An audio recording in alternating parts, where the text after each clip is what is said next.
ऐसी कौन सी नारी जो आधी ब्याही आधी कुंवारी। मित्रों, ऐसी कौन सी नारी थी जो आधी ब्याही और आधी कुंवारी थी।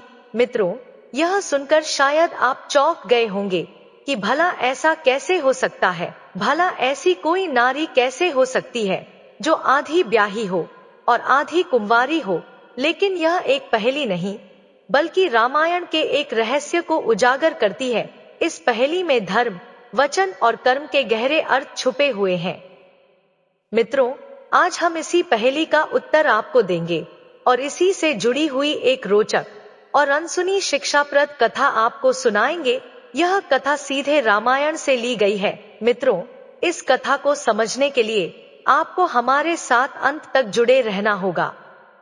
मित्रों, एक समय की बात है जब अवध के नरेश महाराज दशरथ अपने घोड़े पर सवार होकर शिकार खेलने के लिए जंगल में गए थे, तो उनके चेहरे पर आत्मविश्वास झलक रहा था। लेकिन उस दिन भाग्य उनका साथ नहीं दे रहा था। वे पूरा दिन जंगल में भटकते रहे, लेकिन इसके बाद भी कोई भी शिकार उनके हाथ में नहीं लगा। मित्रों, उस समय राजाओं के लिए शिकार केवल उनका मनोरंजन नहीं था, यह उनकी वीरता और पराक्रम का प्रतीक माना जाता था।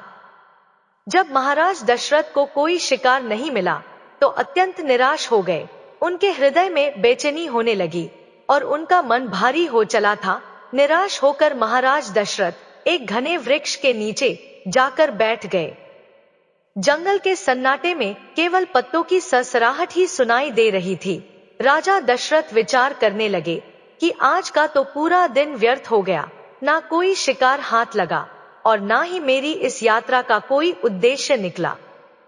मित्रों, महाराज दशरथ इसी चिंता में डूबे हुए इधर उधर देख ही रहे थे कि अचानक उनकी नजर सामने पड़ती है। तो वे क्या देखते हैं कि एक अत्यंत ही सुंदर गंधर्व कन्या पास के ही पेड़ों के बीच से निकलकर उनकी ओर आ रही थी। उसकी चाल और उसका सौंदर्य और उसके वस्त्र ऐसे लग रहे थे कि मानो वह स्वयं स्वर्ग से उतरी हुई कोई अप्सरा हो।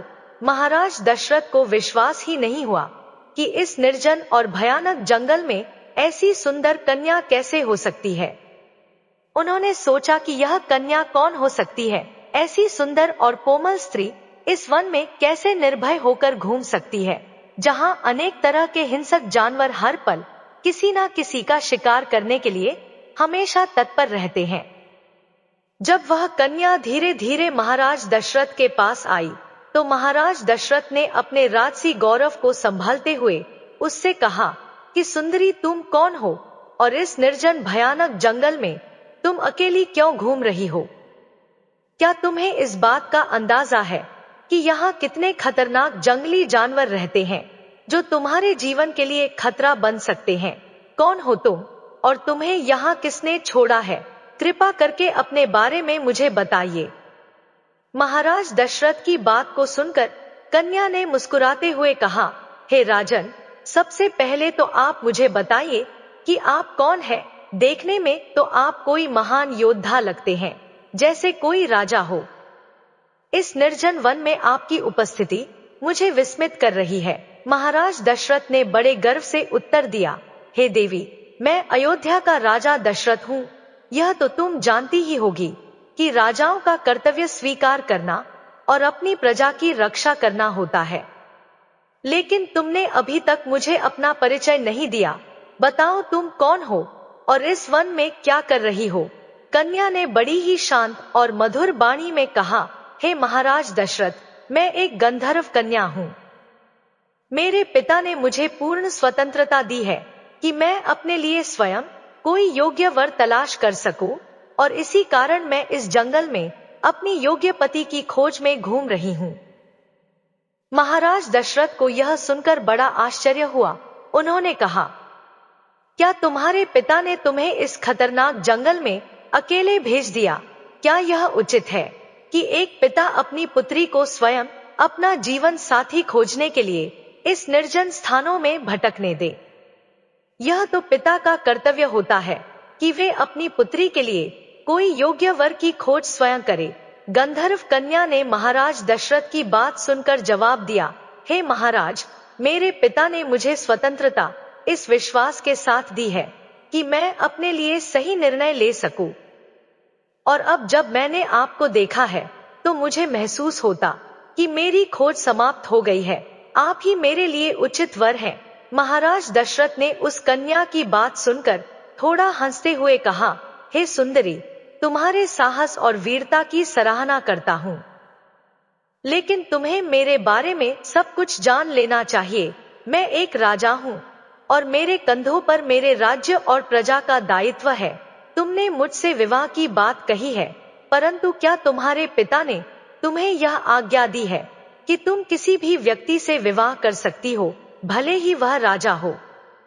गंधर्व कन्या ने कहा, हे राजन, मैं इस बात से पूरी तरह से अवगत हूँ, परंतु अब मैं मन से आपके प्रति समर्पित हो चुकी हूँ। मैं आपसे विवाह करना चाहती हूँ और आपके साथ अपना जीवन बिताना चाहती हूँ। महाराज दशरथ को गंधर्व कन्या का आत्मविश्वास और साहस बड़ा ही अद्भुत लगा, लेकिन वे थोड़ा व्यंग करते हुए कहने लगे, हे देवी, यह तो वही बात हुई जो आजकल के लोग करते हैं। कोई लड़का या लड़की एक दूसरे को पसंद कर लेते हैं और अगर घर वाले राजी ना हो तो भागकर शादी कर लेते हैं। खैर, यह तो पुरानी बातें हैं, इसे छोड़ो। मुझे यह बताओ कि तुमने मुझे ही क्यों चुना है? तभी गंधर्व कन्या ने कहा, हे राजन, मेरे मन ने तुम्हें चुना है। जब मैंने तुम्हें देखा तो मेरा हृदय जान गया कि तुम ही मेरे जीवन साथी बनने के योग्य हो। तुम्हारा राय, व्यक्तित्व, तुम्हारी गरिमा और तुम्हारे भीतर की ताकत ने मुझे विश्वास दिलाया है कि तुम मेरे लिए सबसे उपयोगी हो। अब मैं तुमसे विवाह करना चाहती हूँ। महाराज दशरथ यह सुनकर थोड़े गंभीर हो गए, लेकिन उनके मन में भी उस गंधर्व कन्या के प्रति आकर्षण पैदा हो चुका था। उसकी सुंदरता पर वे मोहित हो चुके थे। उन्होंने कहा, हे गंधर्व कन्या, तुम्हारे साहस और प्रेम ने मुझे भी आकर्षित कर लिया है। मैं भी अब तुमसे विवाह करने के लिए सहमत हूँ। महाराज दशरथ उस गंधर्व कन्या को भोगना चाहते थे और इसीलिए कामातुर होकर उस गंधर्व कन्या की ओर बढ़ने लगे। महाराज दशरथ को अपनी ओर आते देखकर गंधर्व कन्या मुस्कुराई, लेकिन फिर वह थोड़ी गंभीर होकर कहने लगी। उसने राजा दशरथ को रोक करके कहा, ठहरो राजन, विवाह तो मैं तुमसे ही करूंगी, लेकिन मेरी एक शर्त है। अगर तुम मेरी शर्त मानोगे तो ही मैं तुम्हारे साथ विवाह करूंगी। महाराज दशरथ ने उत्सुकता से पूछा कि बताओ तुम्हारी क्या शर्त है, मैं उसे मानने के लिए तैयार हूँ। कहते हैं मित्रों, कामातुर, लोभी, लालची जब अपने स्वार्थ में चकनाचूर होते हैं तो फिर वे अच्छे बुरे का परिणाम भूल जाते हैं। यह भी भूल जाते हैं कि भविष्य में इसका परिणाम हमारे हित में होगा या अहित होगा, या मेरे दुख का कारण बनेगा। गंधर्व कन्या और महाराज दशरथ के बीच संवाद के दौरान गंधर्व कन्या ने महाराज दशरथ के सामने एक महत्वपूर्ण शर्त रख दी। उसने गंभीरता से कहा, हे राजन, यदि आप चाहते हैं कि मैं आपकी इच्छा को स्वीकार करूं और आपसे विवाह करूं, तो आपको एक वचन देना होगा। मेरा पुत्र ही अयोध्या की गद्दी पर बैठेगा और यदि आप यह वचन देते हैं तो मैं आपके साथ विवाह करूंगी। महाराज दशरथ ने इस बात को बिना ज्यादा विचार किए स्वीकार कर लिया। उस समय उनका कोई संतान नहीं था। उन्होंने सोचा कि शायद इससे कोई संतान पैदा हो सके। उनके मन में यह विचार आया कि एक विवाह के लिए यह वचन देना कोई बड़ी बात नहीं है। उन्होंने आत्मविश्वास भरी आवाज में कहा, हे देवी सुंदरी, मैं आपको वचन देता हूँ कि आपका पुत्र ही अयोध्या की राजगद्दी पर विराजमान होगा। अब आप प्रसन्न हो जाइए। गंधर्व कन्या यह वचन सुनकर संतुष्ट हो गई। उसकी आंखों में एक चमक थी, मानो उसे अब अपने जीवन का उद्देश्य प्राप्त हो चुका था। महाराज दशरथ ने उसे भरोसा दिलाते हुए कहा कि अब मैं आपके पास तुरंत नहीं रह सकता। मैं अपने राज अयोध्या लौटकर बारात लाऊंगा, तब हम वैदिक रीति रिवाज से विवाह करेंगे। इसी तरह से आपका और मेरा विवाह पूर्ण हो सकेगा। अभी आप यही वृक्ष के नीचे विश्राम करें, मैं जल्द ही लौटूंगा। गंधर्व कन्या ने महाराज दशरथ की बात सुन ली वह वृक्ष के नीचे बैठ गई और महाराज दशरथ जी के लौटने का इंतजार करने लगी। उसने कहा, ठीक है महाराज, मैं आपका इंतजार करूंगी। मुझे पूरा विश्वास है कि आप अपना वचन जरूर निभाएंगे। मित्रों, उसके बाद महाराज दशरथ अपने घोड़े पर सवार होकर अयोध्या के लिए निकल पड़े। उनके मन में उत्साह और गर्व का भाव था कि उन्होंने एक ऐसी कन्या को अपने लिए चुना था जो साहसी और आत्मनिर्भर है। इस प्रकार उस गंधर्व कन्या के साथ महाराज गंधर्व विवाह कर लिए। मित्रों, गंधर्व विवाह उसे कहते हैं जिसमें केवल मन और वचन का मेल होता है। वही महाराज दशरथ और गंधर्व कन्या के बीच हुआ।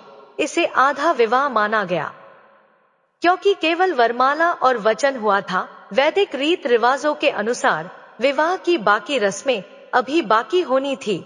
महाराज दशरथ ने स्पष्ट कहा था कि वह बारात लेकर आएंगे, तब पूरी तरह से सारी रस्में निभाई जाएंगे, तब यह विवाह संपन्न माना जाएगा। गंधर्व कन्या ने महाराज दशरथ की बात पर विश्वास किया और वृक्ष के नीचे बैठकर शांत मन से प्रतीक्षा करने लगी।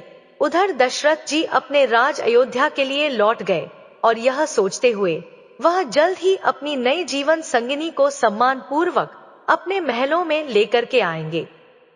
महाराज दशरथ जब गंधर्व कन्या से वादा करके अयोध्या को लौटे तो उनके मन में उत्साह था। उन्होंने तय किया था कि वे जल्द ही बारात लेकर उस गंधर्व कन्या के पास लौटेंगे और वैदिक रीत रिवाज से विवाह को संपन्न करेंगे। लेकिन अयोध्या लौटने के बाद महाराज दशरथ ने अपने राजकीय कार्यों और परिवार की जिम्मेदारियों में ऐसे उलझ गए कि धीरे धीरे वह वचन उन्हें याद नहीं रहा। महाराज दशरथ के बारे में अधिकतर लोग जानते हैं कि उनके 3 प्रमुख रानियां थी, कौशल्या, सुमित्रा और कैकेयी। इन 3 रानियों का उल्लेख रामायण में प्रमुखता से किया गया है। लेकिन एक और भी बात है जिसमें बताया गया है कि महाराज दशरथ की कुल 760 रानियां थी। जगदीश रामायण में इस बात का वर्णन है। इन रानियों में से रानियां विशेष थी जिन्हें पटरानियों का दर्जा प्राप्त था। यही कारण है कि रामायण और अन्य ग्रंथों में केवल इन्हीं का उल्लेख किया गया है। लेकिन अन्य रानियां भी महाराज दशरथ के जीवन का महत्वपूर्ण हिस्सा थी। उनके साथ दशरथ जी का अलग अलग संबंध था और वे सभी उनके महल की शोभा बढ़ाती थी। जब महाराज दशरथ अयोध्या लौटे तो अपनी 760 रानियों में खो गए। हर दिन महल में कोई ना कोई उत्सव होता, कहीं ना कहीं कोई आयोजन होता। वे अपने परिवार के साथ में व्यस्त हो गए कि धीरे धीरे गंधर्व कन्या से किया गया वचन उनके मन से मिटने लगा। उनके 3 प्रमुख रानियां कौशल्या, सुमित्रा और कैकेयी हर समय उनकी सेवा में प्रेम में लगी रहती थी। राजमहल के अन्य कामकाज और प्रजा के कल्याण के कार्यों में महाराज दशरथ इतने उलझ गए कि जंगल में वृक्ष के नीचे प्रतीक्षा कर रही उस गंधर्व कन्या का उन्हें ध्यान ही नहीं रहा। गंधर्व कन्या ने महाराज दशरथ पर विश्वास करके उन्हें वचन दिया था कि उनकी इंतजार करेगी उनका। लेकिन महाराज दशरथ अपने महल के वैभव, रानियों के प्रेम और राजकाज के कार्यों में ऐसे मग्न हुए कि उन्होंने उस गंधर्व कन्या से किया गया वादा पूरी तरह से भुला दिया। महल में उनके पास हर समय कोई ना कोई रानी बनी रहती थी। कोई उनकी देखभाल करती तो कोई राजकीय चर्चा में उनका साथ देती। महाराज दशरथ को यह याद नहीं रहा कि उन्होंने गंधर्व कन्या से बारात लेकर लौटने का वचन दिया था। उधर जंगल में वह गंधर्व कन्या महाराज दशरथ की प्रतीक्षा करती रही।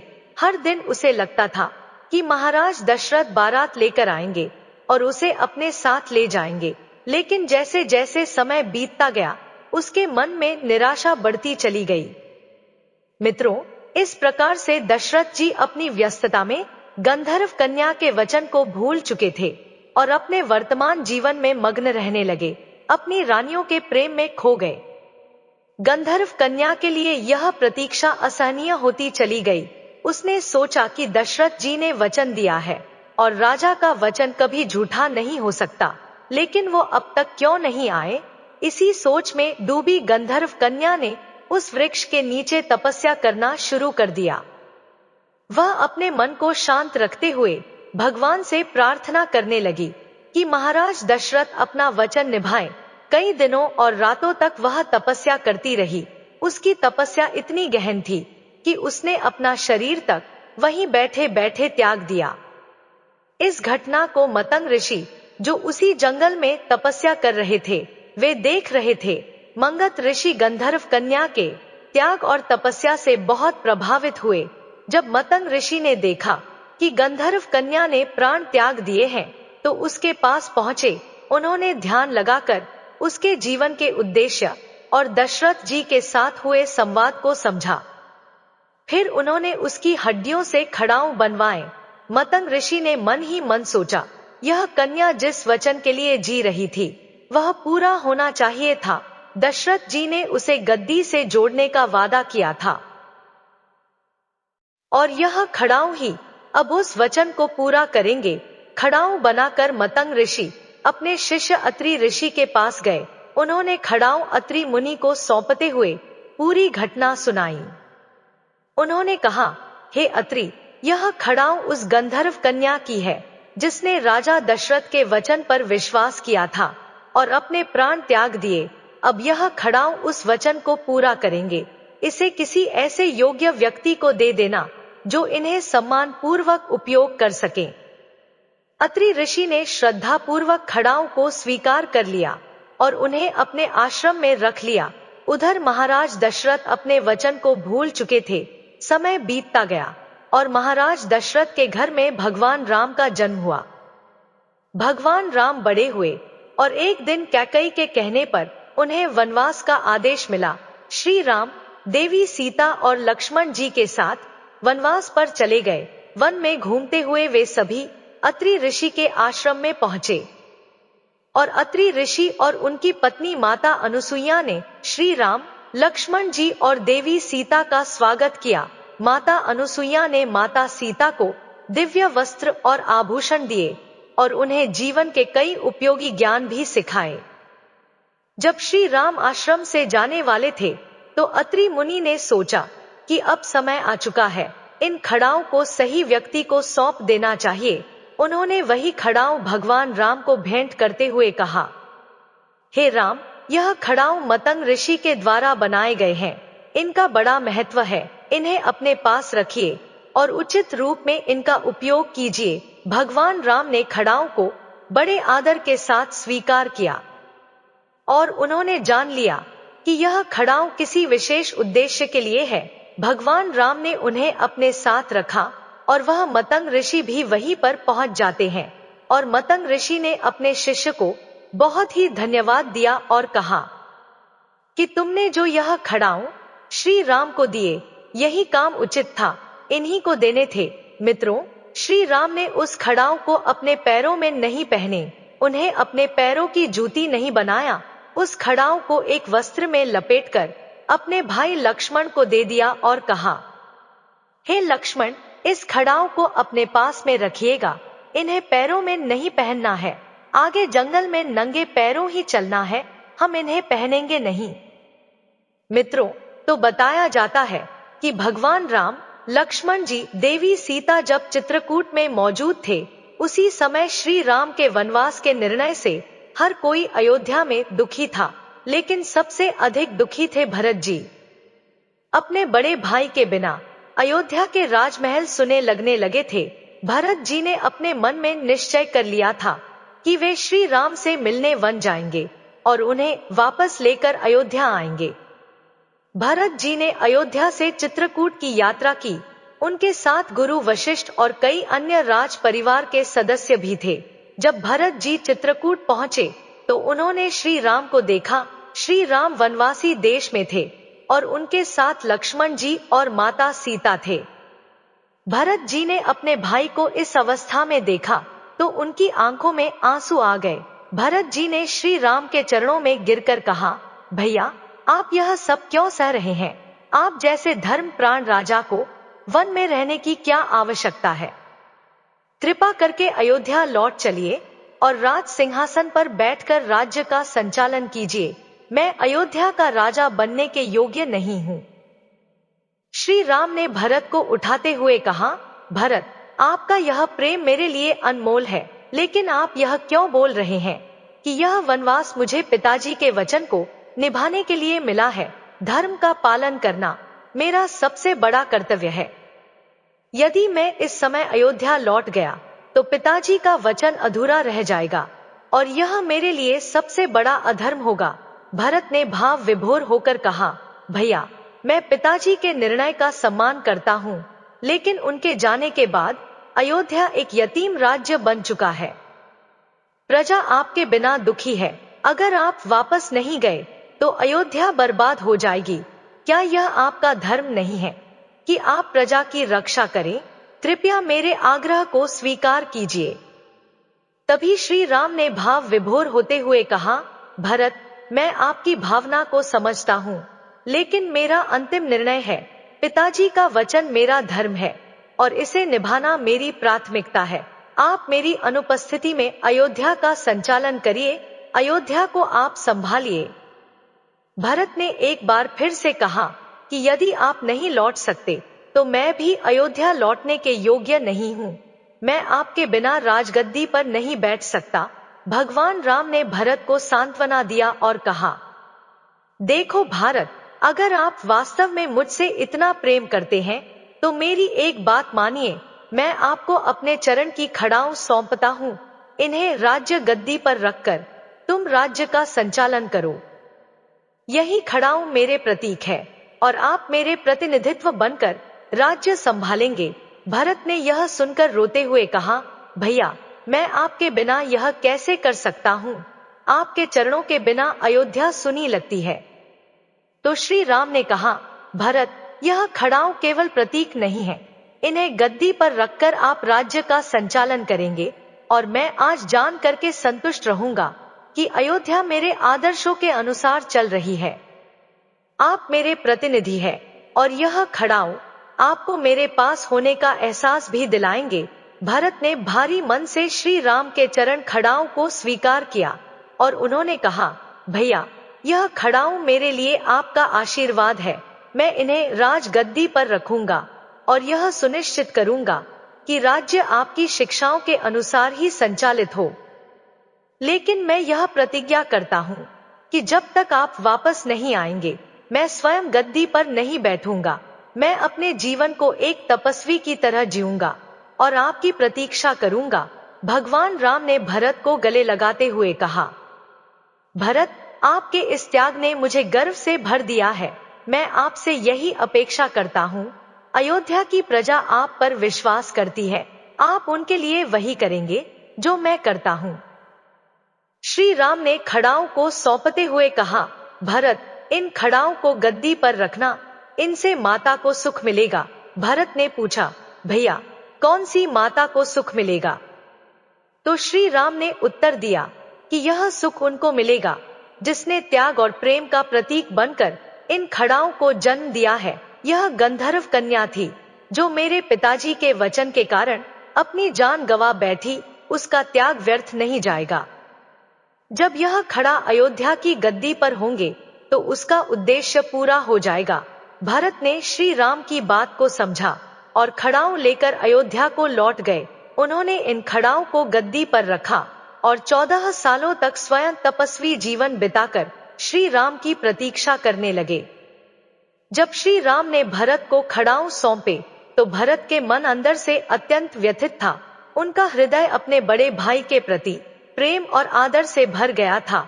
उन्होंने चरण खड़ाओं को हाथ में लिया और श्री राम से कहा, भैया, यह खड़ाऊं केवल आपके प्रतीक नहीं, यह मेरे लिए आपके आशीर्वाद और आपका आदेश है। मैं इसे गद्दी पर रखूंगा, लेकिन यह वचन देता हूं कि मैं स्वयं कभी गद्दी पर नहीं बैठूंगा।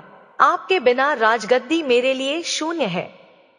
मैं इन खड़ाओं को अयोध्या का राजा मानूंगा। श्री राम ने भरत को स्नेह पूर्वक गले लगाते हुए कहा कि भरत, आपका यह त्याग अयोध्या की प्रजा के लिए प्रेरणा बनेगा। आपके इस निर्णय से पिताजी का वचन भी पूरा होगा और प्रजा भी सुरक्षित रहेगी। आप मेरे आदर्शों और धर्म का पालन करते हुए राज्य का संचालन करिए।